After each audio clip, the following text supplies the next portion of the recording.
जय हिंद दोस्तों, मैं विशाल स्वागत करता हूं आपके अपने यूट्यूब चैनल तैयारी जॉब में। दोस्तों, जैसे कि आपको पता है कि आपका जो पुलिस का पेपर होना है संभावित है, जुलाई से अगस्त के बीच में संभावित है। तो उसी हम परीक्षा को टारगेट कर रहे हैं और उसी परीक्षा को टारगेट करते हुए आज अपना है प्रैक्टिस सेट नंबर 14, ठीक है, जिसमें कि आपको वो पेपर से पहले पेपर देखने मिलता है कि आप और अपने आप को पढ़ सकते हैं कि आपके कितने क्वेश्चन इसमें ठीक जा रहे हैं। और वरना और आपको एक बात और बता दूं कि आपको जिस टॉपिक पे आपके क्वेश्चन ज़्यादा गलत जा रहे हैं, आप उसी टॉपिक की रिवीजन आपको घर बैठ कर करना होगा, तभी आपका मार्क्स इंप्रूव हो सकते हैं, है ना। तो आज का हमारा प्रैक्टिस सेट नंबर 14 का पहला क्वेश्चन है। और एक बात और मैं आपसे कहना चाहूँगा, अगर आपको मेरी वीडियो अच्छी लगती है तो प्लीज़ चैनल को लाइक, शेयर एंड सब्सक्राइब जरूर करा करें, ताकि जिससे कि मुझे वीडियो बनाने के लिए और ज़्यादा मोटिवेशन मिल सके आप लोगों के द्वारा, ठीक है। तो हमारा प्रैक्टिस सेट नंबर 14 का पहला क्वेश्चन ये रहा, बेल शब्द का बहुवचन बताइए। आपको बताना है कि बेल शब्द का बहुवचन क्या है। ऑप्शन ए बेलें, ऑप्शन बी बेला, ऑप्शन सी बेलो, ऑप्शन डी बेला। तो इसका होगा बहुवचन option number A is right, बेले, ठीक है। आगे बढ़ते हैं क्वेश्चन नंबर 2 की ओर। तो क्वेश्चन नंबर 2 दिया है अपने पास।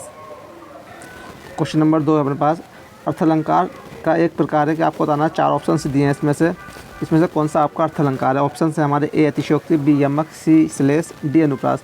तो मैं आपको बताना चाहूँगा, हमारे पास अलंकार 2 प्रकार से होते हैं, एक होते हैं हमारा अर्थालंकार, एक होता है हमारा शब्द अलंकार, ठीक है। तो हमारे यमक, अनुप्रास, यमक, श्लेष, वक्रोक्ति और विपस्य, ये क्या है, हमारे शब्द अलंकार हैं। एक बार फिर बता दूँ, अनुप्रास, यमक, श्लेष और अनुप्रास, यमक, श्लेष, वक्रोक्ति और विपस्य हमारे कैसे हैं, शब्द अलंकार। और अतिशयोक्ति हमारा कैसा है, अर्थ अलंकार। हमारा option number A is right. आगे बढ़ते हैं क्वेश्चन नंबर 3 की ओर। तो क्वेश्चन नंबर 3 दिया है हमें, ठीक है। वर्ण, शब्द, डैश, वाक्यांश, डैश के स्थानों में उचित विकल्प चुनिए।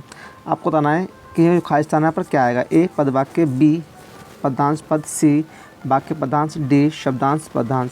तो इसका आंसर होगा हमारा ऑप्शन नंबर ए, वर्ण, शब्द, पद, वाक्यांश, ठीक है। ये क्या आएगा, पहला आता है वर्ण, उसके बाद आता है शब्द, उसके बाद बनता है पद, उसके बाद वाक्यांश, उसके बाद पूरा बनता है वाक्य, ठीक है। ये हमारा एक सीरीज होता है किसी भी सेंटेंस को पूरा करने के लिए। आगे बढ़ते हैं क्वेश्चन नंबर 4। तो क्वेश्चन नंबर 4 दिया है हमें, ठीक है। तो क्वेश्चन नंबर 4 है, आधुनिक हिंदी की सबसे सशक्त कवित्रियों में से एक होने के कारण देश को आधुनिक, आपको बताना है कि आधुनिक मीरा किसे कहा जाता है ना। ऑप्शन से हमारे महादेवी वर्मा, मृदुला गर्ग, सुभद्रा कुमार चौहान और मधुर कपिला। तो इसका आंसर होगा option number A is right. Mahadevi Verma को हम आधुनिक मीरा भी कहते हैं, ठीक है। ये आपके सारे ये क्वेश्चन प्रीवियस एग्जाम में पूछा गया है कई जगह। आगे बढ़ते हैं क्वेश्चन नंबर 5। ओ बहुत कठिन समय आ गया है, दिए गए वाक्य में उचित विराम चिन्ह लगाइए। A question mark, B exclamation mark, C उद्धरण, डी अल्पविराम। तो ओ कितना कठिन समय आ गया है, यहाँ पर आएगा हमारा exclamation mark, option number B is right. आगे बढ़ते हैं क्वेश्चन नंबर 6 की ओर। तो क्वेश्चन नंबर 6 दिया है, बिना दीवारों का घर मन्नू भंडारी की यह कृति किस विधा पर आधारित। आपको बताना है जो दीवारों का घर जो है किस विधा की रचना है। ऑप्शन से हमारे नाटक, एकांकी, कहानी और उपन्यास। तो हमारा क्या है, दीवारों पर, बिना दीवारों का घर हमारा नाटक, option number A is right. आगे बढ़ते हैं क्वेश्चन नंबर 7 की ओर। तो क्वेश्चन नंबर 7 दिया है हमें, रचना के आधार पर सरल डैश और डैश वाक्य के भेद हैं। आपको बताना रचना का, देखो यहाँ क्वेश्चन 2 बनते हैं, एक बनता है रचना के आधार पर, एक बनता है अर्थ के आधार पर। तो अर्थ के आधार पर हमारे वाक्य के भेद होते हैं 8 और रचना के आधार पर हमारे वाक्य के भेद होते हैं 3, सरल वाक्य, संयुक्त वाक्य और मिश्र वाक्य, यानी option number B is right. आगे बढ़ते हैं क्वेश्चन नंबर 8 की ओर। तो क्वेश्चन नंबर 8 दिया है हमें, क्वेश्चन नंबर 8 दिया है, वरिष्ठ साहित्यकार काशीनाथ सिंह को उनकी कृति रहन पर रघु के लिए किस सम्मान से सम्मानित किया गया। ए कथा सम्मान, बी साहित्य अकादमी, सी राजस्थान सम्मान, डी शरद जोशी। तो इसका आंसर होगा option number B is right, Sahitya Akademi. रहन पर रघु के लिए इन्हें कौन सा अवार्ड मिला था, साहित्य अकादमी अवार्ड मिला था, ठीक है। आगे बढ़ते हैं क्वेश्चन नंबर 9 की ओर। तो क्वेश्चन नंबर 9 दिया है हमें, ध्वंस शब्द का विलोम शब्द क्या है। आपको बताना है ध्वंस का विलोम क्या है। ऑप्शन से हमारे प्राकृतिक विध्वंस, स्तुत्य, निर्माण। ध्वंस का विलोम होता है निर्माण, option number D is right. आगे बढ़ते हैं क्वेश्चन नंबर 10 की ओर। तो क्वेश्चन नंबर 10 है, कोई सज्जन आपको बुला रहा है, इस वाक्य में किस सर्वनाम का प्रयोग किया गया है। ऑप्शन हैं ए प्रश्नवाचक, बी सार्वनामिक, सी अनिश्चयवाचक सर्वनामिक विशेषण, डी पुरुषवाचक सर्वनामिक विशेषण, है ना। तो हमारा 10 का ऑप्शन होगा, कोई सज्जन जब हमारे कर्ता का कोई आकार न हो या कोई चीज़ को हम पता ना कर पाएँ उसे हम बोलते हैं अनिश्चयवाचक सर्वनाम, option number B is right, ठीक है। आगे बढ़ते हैं क्वेश्चन नंबर 11 की ओर। तो क्वेश्चन 11 है हमारे पास, डैश यह पंक्ति यमक अलंकार का भेद नहीं है। आपको बताना है कि 4 पंक्ति आपको ऑप्शन देगा, इनमें से कौन सा ऑप्शन ऐसा है जो यमक अलंकार का उदाहरण नहीं है। ए सूरज है जग का भुजा भुजा, बी 3 बार खाती थी वो 3 बार खाती है, ऑप्शन सी कर का मन का डाली दे, मन का फिर। ऑप्शन डी खगोल कुलकुल सा बोल रहा है, तो इसका आंसर होगा option number A is right, सूरज है जग का बुझा बुझा। ये इसका हमारा यमक अलंकार का भेद नहीं है। आगे बढ़ते हैं क्वेश्चन नंबर 12 की तरफ। तो क्वेश्चन नंबर 12 दिया है हमें, डैश बताते हैं कि जहाँ शब्दों में चमत्कार है, डैश बताते हैं कि जहाँ अर्थ में अद्भुत सौंदर्य है। आपको बताना है कि यहाँ कौन सा अलंकार आएगा। ए शब्द अलंकार अर्थ अलंकार, बी अनुप्रास श्लेष, सी यमक शब्द अलंकार, डी रूपक उपमा। तो इसका आंसर होगा शब्द अलंकार बताते हैं कि शब्दों में चमत्कार तथा अर्थ अलंकार बताते हैं कि अर्थ में अद्भुत सौंदर्य है। तो इसका आंसर होगा option number A is right. आगे बढ़ते हैं क्वेश्चन नंबर 13। तो क्वेश्चन नंबर 13 दिया है, हिंदी वर्णमाला में स्वरों की संख्या है। ठीक है, आपको बताना है स्वरों की संख्या कितनी होती है। ऑप्शन हैं ए 11, बी 10, सी 13, डी 9। तो इसका आंसर होगा हिंदी वर्णमाला में स्वरों की संख्या 11 होती है, option number A is right. आगे बढ़ते हैं क्वेश्चन नंबर 14 की ओर। तो क्वेश्चन नंबर 14 दिया है अपने पास, संभाव से आशय है। आपको बताना संभाव का मतलब क्या होता है। ऑप्शन से ए वर्णन करना, बी बदले में उत्तर देना, सी मिलकर बोलना, डी भाषण देना। तो इसका आंसर होगा हमारा संभाव का मतलब है मिलकर बोलना, option number C is right. आगे बढ़ते हैं क्वेश्चन नंबर 15 की ओर। तो क्वेश्चन नंबर 15 आता है अपने पास, इनमें से कौन सा शब्द स्त्री शब्द का समानार्थी नहीं है ना। स्त्री पूछा ना, सॉरी सरस्वती शब्द का पर्यायवाची नहीं है। पर्यायवाची पूछा सरस्वती शब्द का, ए श्री, बी सुधी, सी बागेश्वरी, डी शारदा। तो इसका आंसर होगा हमारा option number B is right, सुधी हमारा सरस्वती का पर्यायवाची नहीं है। ठीक है, आगे बढ़ते हैं क्वेश्चन नंबर 16 की ओर। तो क्वेश्चन नंबर 16 दिया है अपने पास, टिड्डी शब्द का बहुवचन क्या है। तो ऑप्शन हैं ए टिड्डीगण, बी टिड्डी जन, सी टिड्डी दल, डी टिड्डी वर्ग। तो इसका आंसर होगा टिड्डी का बहुवचन होता है हमारा टिड्डी दल, option number C is right. आगे बढ़ते हैं क्वेश्चन नंबर 17 की ओर।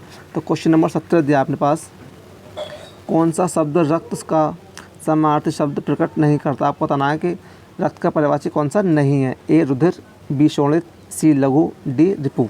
तो इसका आंसर होगा हमारा option number D is right, रिपु हमारा रक्त का पर्यायवाची नहीं है। आगे बढ़ते हैं क्वेश्चन नंबर 18 की ओर। तो क्वेश्चन 18 दिया है अपने पास, सर्वदा एक वचन रहने वाला शब्द कौन सा है। आपको बताना है कि जो ऐसा कौन सा वर्ड है सर्वदा ही एक वचन रहता है। ए पिता, बी उस, सी वधु, डी जनता। तो इसका आंसर होगा हमारा जनता हमारा कैसा सर्वदा ही एक वचन रहने वाला शब्द, option number D is right. आगे बढ़ते हैं क्वेश्चन नंबर 19 की ओर। तो क्वेश्चन नंबर 19 दिया अपने पास, निम्न में से किस शब्द का समानार्थी भीरु है। ठीक है, आपको बताना है 4 विकल्प दिए, इनमें से किसका मतलब भीरु होता है। ए वीर, बी कायर, सी विजय, डी पुरुष। तो इसका आंसर है कायर को हम क्या बोलते हैं, भीरु भी बोलते हैं। ठीक है, क्वेश्चन नंबर 20 की तरफ बढ़ते हैं। तो क्वेश्चन नंबर 20 दिया है अपने पास, इनमें से कौन सा परिमाणवाचक विशेषण का उदाहरण नहीं है। आपको बताना है इनमें से कौन सा परिमाणवाचक विशेषण का उदाहरण नहीं है। ए 50 गज जमीन, बी 10 लीटर पानी, सी 2 किलो सेब, डी अनगिनत तारे। तो इसका आंसर होगा option number D is right, अनगिनत तारे। क्योंकि परिमाणवाचक विशेषण में होता है क्या, इसमें नपा तोला और बहुधा वही शब्द आते हैं जिसमें हम नाप सकते हैं, तोल सकते हैं, जिसकी हम गणना कर सकते हैं। ठीक, आगे बढ़ते हैं क्वेश्चन नंबर 21 की ओर। तो क्वेश्चन नंबर 21 दिया है हमें, समानार्थी शब्द के आधार पर यमुना शब्द के लिए उचित शब्द समूह को चुनिए। ऑप्शन है हमारे, ए कालिंदी कृष्णा सूर्यसुता, बी अबुध कालिंदी सूर्यसुता, सी तरंगिनी तटनी कालिंदी, डी कृष्णा सूर्यसुता और तटनी यमुना शब्द के लिए उचित समूह को। तो इसका आंसर होगा option number A is right, Kalindi Krishna और सूर्यसुता ये किसके पर्यायवाची सब, यमुना के पर्यायवाची हैं। क्वेश्चन नंबर 22 की तरफ बढ़ते हैं। क्वेश्चन नंबर 22 आता है अपने पास, तुलसी मन मंदिर में बेर हैं, ये पंक्ति किस अलंकार से अलंकृत है। ऑप्शन है हमारे, पुनरुक्ति प्रकाश, मानवीकरण, रूपक, डी उपमा। तो उपमा तो उसमें है नहीं कि उपमा में सा सी से सम ऐसे आदि वाचक आते, तो ये गलत हो गया। पुनरुक्ति प्रकाश भी नहीं है। मानवीकरण में क्या होता है, जब कोई हमारे नॉन लिविंग थिंग्स को लिविंग थिंग्स की तरफ पेश किया जाता है तो वहाँ पर हमारा मानवीकरण अलंकार होता है, ये भी नहीं है। तो उसके बाद क्या है, रूपक अलंकार। रूपक अलंकार में क्या होता है, जहाँ उपमेय में उपमान का अवैध रहित आरोप व्यक्त किया जाए वहाँ पर हमारा रूपक अलंकार होता है। ठीक है, तो इसका ऑप्शन नंबर क्वेश्चन नंबर 22 का option number C is right. आगे बढ़ते हैं क्वेश्चन नंबर 23 की तरफ। तो क्वेश्चन नंबर 23 दिया है अपने पास, आपको बताना है अपोजिट वर्ड की कौन सी जोड़ी सही नहीं है। ए अपाच्य कुपाच्य, बी अज्ञ विज्ञ, सी बर्बर सभ्य, डी शुक्ल कृष्ण। तो इसका आंसर होगा option number A is right. अपाच्य कुपाच्य नहीं होता, अपाच्य का होता है सुपाच्य। ठीक है, तब सही होता, बाकी सब ये सही दिए हुए हैं। आगे बढ़ते हैं क्वेश्चन नंबर 24 की ओर। तो क्वेश्चन नंबर 24 दिया है आपको, जातिवाचक संज्ञा सर्वनाम विशेषण क्रिया अब्बों से डैश शब्द बनाए जाते हैं। ए भाववाचक संज्ञा, बी कारक, सी पुल्लिंग शब्द, डी वचन। तो इसका आंसर होगा जातिवाचक संज्ञा सर्वनाम विशेषण क्रिया से अव्यय शब्द इसका बनते हैं भाववाचक संज्ञा बनता है, option number A is right. आगे बढ़ते हैं क्वेश्चन 25 की ओर। क्वेश्चन नंबर 25 दिया आपने अपनों के लिए, दो या दो से अधिक अत्यंत समीपस्थ से वर्णों के मेल से जो परिवर्तन होता है वह है ए संधि विच्छेद, बी व्यंजन, सी संधि, डी स्वर। तो उसे हम क्या बोलते हैं, हम संधि बोलते हैं। दो या दो से अधिक वर्णों, दो या दो से अधिक अत्यंत समीपस्थ वर्णों के मेल से, देखो ध्यान रखना जहाँ भी वर्णों के मेल से पूछे वहाँ आपका क्या आंसर आएगा, संधि आएगा, ठीक है। आगे बढ़ते हैं क्वेश्चन नंबर 26 की ओर। तो क्वेश्चन नंबर 26 दिया है अपने पास, मानक वर्तनी के आधार पर शुद्ध, आपको बताना शुद्ध वर्तनी कौन सी है। ए मृत्युदंड, बी मृत्युदंड की शुद्ध वर्तनी हमारी होगी option number C is right, ठीक है। आगे बढ़ते हैं, नहीं सॉरी सी नहीं, option number B is right, ठीक है। आगे बढ़ते हैं क्वेश्चन 27 की ओर। तो क्वेश्चन नंबर 27 है अपना, दिए गए विकल्प में से कौन सा विकल्प मुहावरा है। आपको बताना है, इसमें से 4 विकल्प दिए, कौन सा मुहावरा है। तो देखो मैं आपको बताना चाहूँगा, एक होता है मुहावरा, एक होता है लोकोक्ति। तो जितने भी मुहावरे हैं वर्ड है वो 99% हमारे ना पर एंड होते हैं। मुहावरे हमारे किस पर एंड होते हैं, ना पर, और जो लोकोक्ति होती है वो ना पर एंड नहीं होता। आपको दिख रहा होगा कौन सा अक्षर हमारा, कौन सा एक वर्ड है, मतलब एक सेंटेंस है जो ना पर एंड हो रहा है, वो हमारा ऑप्शन नंबर डी है, वो हमारा ना पर एंड हो रहा है, सकता है ये हमारा मुहावरा है, पत्थर की लकीर होना, ठीक है। आगे बढ़ते हैं क्वेश्चन नंबर 28 की तरफ। तो क्वेश्चन नंबर 28 है अपने पास, डैश निम्न में से कौन सा वाक्य सामान्य भूतकाल का वाक्य है। सामान्य भूतकाल का बताना है। ए वर्षा हुई, बी शायद वर्षा होगी, सी वर्षा अभी हुई, डी कुछ समय पहले वर्षा हुई थी। तो इसका आंसर होगा सामान्य भूतकाल, option number A is right, वर्षा हुई। आगे बढ़ते हैं 29 की तरफ। तो क्वेश्चन नंबर 29 दिया है हमें, दिए गए विकल्प में से कौन सा शब्द स्त्रीलिंग नहीं है, ठीक है। ए सब्जी, बी चिल्का झील, सी अनानास, डी बुंदेली। तो स्त्रीलिंग नहीं, इसका मतलब है आपको बताना कौन सा पुल्लिंग है। तो option number C is right, हमारा अनानास क्या हमारा पुल्लिंग है। आगे बढ़ते हैं क्वेश्चन नंबर 30 की तरफ। तो क्वेश्चन नंबर 30 है, वे धैर्य और संयम बनाए रखते हैं, इस वाक्य का काल पहचानिए। ए अपूर्ण वर्तमान, बी पूर्ण वर्तमान काल, सी सामान्य भूतकाल, डी सामान्य वर्तमान काल। तो वे धैर्य और संयम बनाए रखते हैं, इसका आंसर होगा हमारा option number A is right, अपूर्ण वर्तमान काल, ठीक है। नहीं सॉरी फ्रेंड्स, इसका आंसर होगा option number D is right, सामान्य वर्तमान काल, ठीक है। आगे बढ़ते हैं क्वेश्चन नंबर 31 की ओर।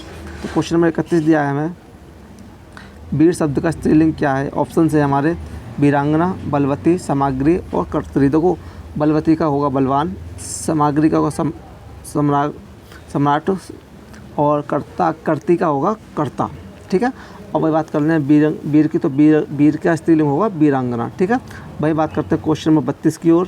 तो क्वेश्चन नंबर 32 आता है अपने पास, अधिक शब्द में निम्न में से कौन सा प्रयुक्त किया गया है। आपको बताना है अधिक में क्या प्रयोग किया गया है। ए उपसर्ग, बी अव्यय, सी प्रत्यय, डी संज्ञा। तो अधिक में हमारा उपसर्ग यूज़ किया गया है, option number A is right. आगे बढ़ते हैं क्वेश्चन नंबर 33 की ओर। तो क्वेश्चन नंबर 33 आता है, बहुत ज़्यादा फेमस क्वेश्चन है, कई बार पूछा गया एग्जाम में, और हालांकि जो भी एग्जाम पुलिस की परीक्षा हुई थी 18-19 को, उसमें शायद आपसे पूछा गया था क्वेश्चन से। तो आज्ञा जी को किस कृति पर भारतीय ज्ञानपीठ पुरस्कार मिला है। ए क्योंकि मैं उसे जानता हूँ, बी माँ वृक्ष के नीचे, सी कितनी नावों में कितनी बार, डी बाबरा आहिरी। तो इसका आंसर होगा option number C is right. दोस्तों मैं आपको एक और कहना चाहूँगा, अगर आप मेरे प्रैक्टिस सेट से जुड़े रहते हैं तो आपको कहीं से भी कोई भी रचना पढ़ने की ज़रूरत नहीं, जितने मैं आपको अपने प्रैक्टिस सेट में रचना करा रहा हूँ, यहाँ से आपको बहुत ही और कहीं से याद करने की ज़रूरत नहीं होगी, ठीक है।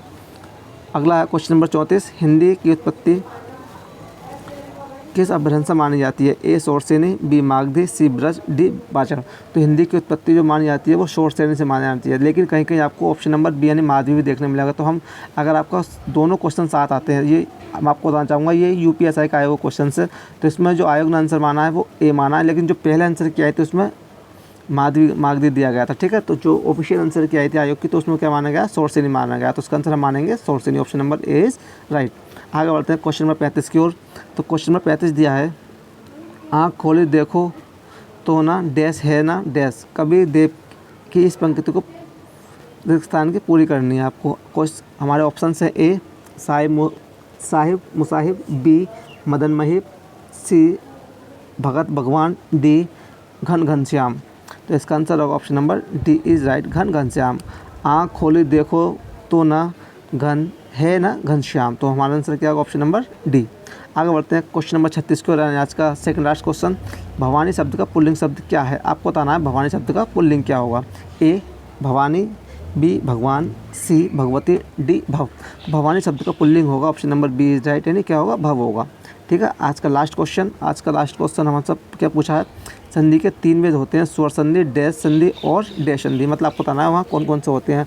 तो हमारे संधि के 3 वेद होते हैं, स्वर संधि, व्यंजन संधि और विसर्ग संधि, यानी हमारा ऑप्शन होगा option number C is right. ठीक है दोस्तों, में अगर आपको वीडियो में कोई शिकायत या कोई सुझाव देना तो आप मुझे कमेंट सेक्शन में बता सकते हैं। मिलते हैं अपने नेक्स्ट वीडियो में। जय हिंद, जय भारत।